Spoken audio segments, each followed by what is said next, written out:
Welcome to Scary Works, the place where fear finds a home. Tonight's story will take you deeper into the unknown. Because here, fear doesn't visit, it stays. Prepare yourself for the soul auction. And remember, scary lives here, only on Scary Works. The Soul Auction. Ethan Cole was an ordinary man. He lived in a small apartment in the city, worked a mundane office job, and spent his evenings watching TV or scrolling through his phone. He had few friends, no close family, and nothing in his life that could be described as remarkable. That all changed the day he received the invitation. It was a Thursday evening, and Ethan had just returned from work, tired and drained as usual. As he rifled through his mail, he found a thick, black envelope, unlike anything he had ever seen before. It was sealed with red wax, stamped with a symbol that looked like a flame surrounded by a circle. Curious, Ethan broke the seal and pulled out a card made of thick, glossy paper. The words were written in elegant, blood-red script. You are cordially invited to the Soul Auction. Midnight, October 31st. Address, 13 Sable Lane. Your presence is expected. Ethan frowned, turning the card over in his hands. There was no return address, no indication of who had sent it. It was bizarre. Probably some elaborate Halloween prank, he thought. Still, the curiosity gnawed at him. The date was 3 days away. As much as he tried to dismiss it, the invitation lingered in the back of his mind. Who would send such a thing? And what on earth was a soul auction? On the night of October 31st, Ethan found himself standing outside his apartment, staring at the address on the card. He had decided, almost against his will, to go. Part of him was convinced it would be nothing more than a strange party or a hoax, but another part, a deeper, darker part, was intrigued by the mystery. He hailed a cab and gave the driver the address. The man gave him a strange look but said nothing as they drove through the dark, winding streets of the city. The neighborhood became more desolate the closer they got, the buildings more run down, the streetlights flickering ominously. Finally, they arrived at 13 Sable Lane, a crumbling mansion that looked like it had been abandoned for decades. The windows were dark, and the front yard was overgrown with weeds. Ethan hesitated for a moment, but then he saw the faint glow of light coming from behind the heavy, iron doors. With a deep breath, he walked up the cracked stone steps and knocked. The door swung open on its own, revealing a dimly lit hallway. There was no one in sight, but he could hear the low murmur of voices coming from deeper within the mansion. Ethan stepped inside, the door closing behind him with a heavy thud. His footsteps echoed as he made his way down the hallway, the air growing colder with each step. At the end of the hall, he found a set of double doors, slightly ajar. He pushed them open and stepped into a large, opulent room filled with people. The room was like something out of a dream, or a nightmare. Dark, ornate furniture lined the walls, and a massive chandelier hung from the ceiling, casting a dim, flickering light. The people inside were dressed in old-fashioned clothing, suits, gowns, and masks that covered their faces. They mingled and chatted in hushed tones, their eyes following Ethan as he entered. At the far end of the room, on a raised platform, stood a tall figure dressed in black. His face was hidden behind a mask that resembled a skull, and in his hand, he held a gavel. Behind him was a large, ancient-looking book bound in what appeared to be human skin. The masked man raised his hand, and the room fell silent. "Welcome," he said, his voice deep and resonant, echoing off the walls.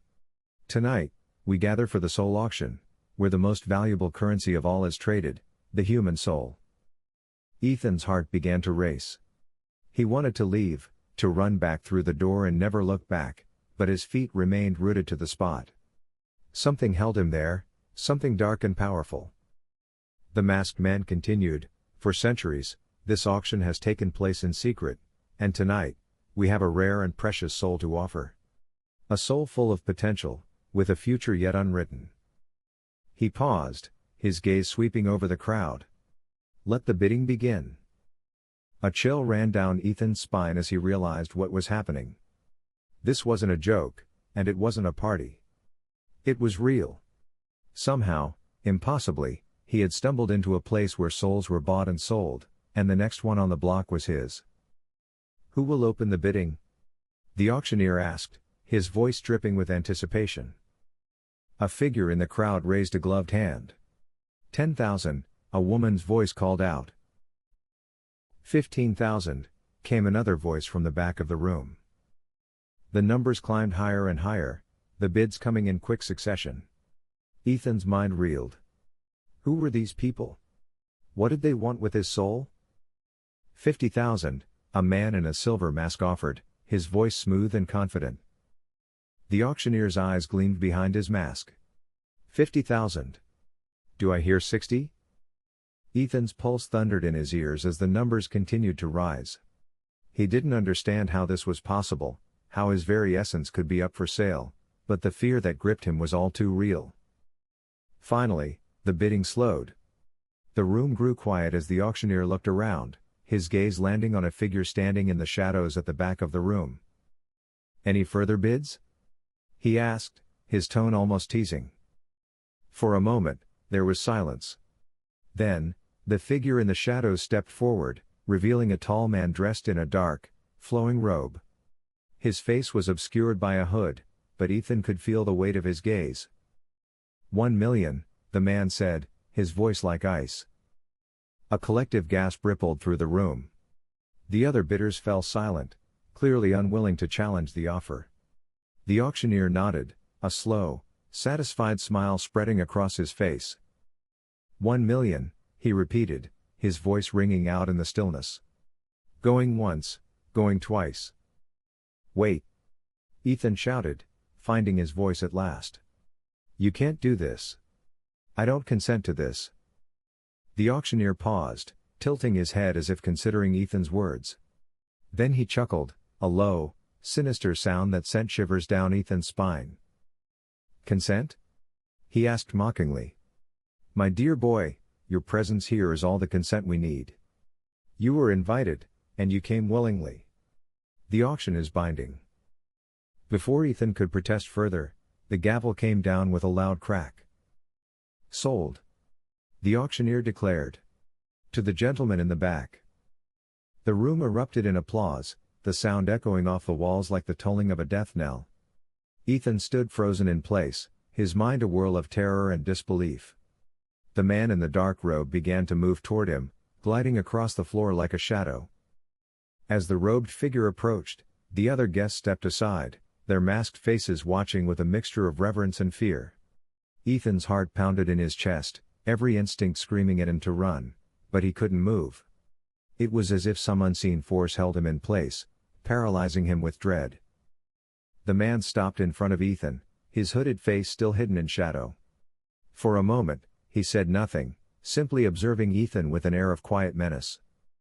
Finally, he spoke. Do you know what it means to sell your soul, Mr. Cole? Ethan shook his head, his throat too dry to speak. The man reached out a gloved hand and placed it on Ethan's chest, right above his heart. A cold, burning sensation spread from the point of contact, making Ethan gasp in pain. It means, the man continued, his voice soft but deadly, that you belong to me now. Your life, your choices, your very essence, they are all mine to control.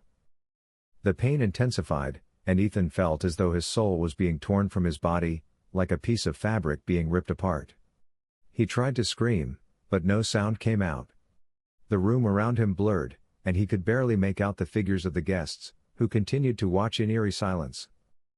This is not the end for you, Ethan, the man whispered. This is only the beginning. You will serve me, in this life and beyond. With those words, the burning pain reached its peak, and Ethan felt something within him give way. A darkness enveloped him, cold and suffocating, and he was plunged into a void where time and space had no meaning. When Ethan awoke, he was lying on the cold, stone floor of the mansion's entrance hall. The opulent room where the auction had taken place was gone, and so were the masked guests. The only sound was the ticking of an old grandfather clock, its pendulum swinging slowly back and forth. Groaning, Ethan pushed himself to his feet. His body ached, and his head throbbed with a dull pain. He looked around, disoriented, trying to make sense of what had just happened. Was it a dream? A hallucination? But deep down, he knew it was real.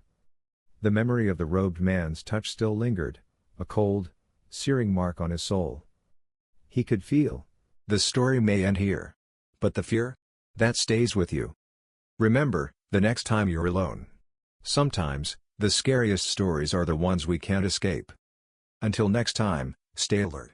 Because scary lives here.